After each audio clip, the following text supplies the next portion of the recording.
Out! Out! Uncle Vernon seized Harry around the waist and threw him into the hall. When Aunt Petunia and Dudley had run out with their arms over their faces, Uncle Vernon slammed the door shut. They could hear the letters still streaming into the room, bouncing off the walls and floor. That does it, says Uncle Vernon, trying to speak calmly but pulling great tufts out of his mustache at the same time. I want you all back here in 5 minutes, ready to leave. We're going away. Just pack some clothes, no arguments. He looked so dangerous with half his mustache missing that no one dared argue. 10 minutes later, they had wrenched their way through the boarded up doors and were in the car speeding toward the highway. Dudley was sniffling in the back seat. His father had hit him round the head for holding them up while he tried to pack his television, VCR, and computer into his sports bag. They drove and they drove. Even Aunt Petunia didn't dare ask where they were going. Every now and then, Uncle Vernon would take a sharp turn and drive in the opposite direction for a while. Shake 'em off, he would mutter whenever he did this. They didn't stop to eat or drink all day. By nightfall, Dudley was howling. He'd never had such a bad day in his life. He was hungry. He'd missed 5 television programs he wanted to see, and he'd never gone so long without blowing up an alien on his computer.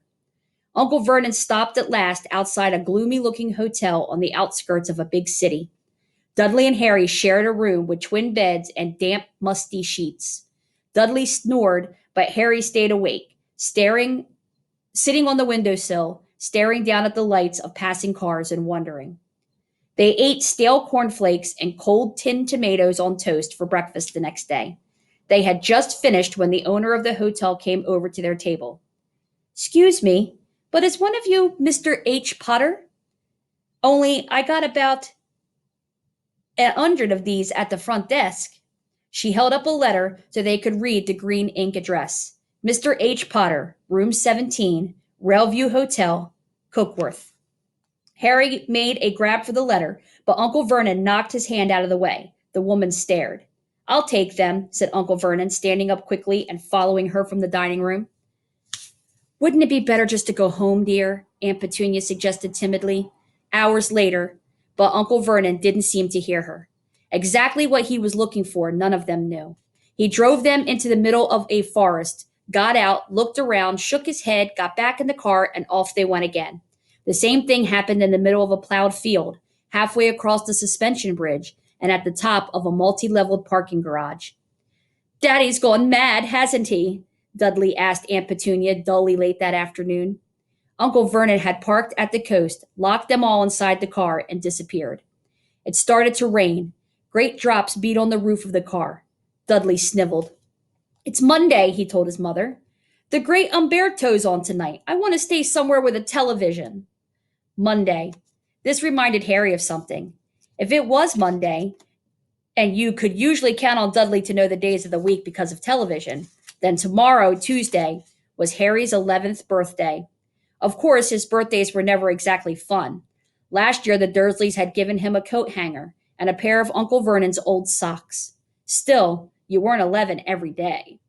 Uncle Vernon was back and he was smiling.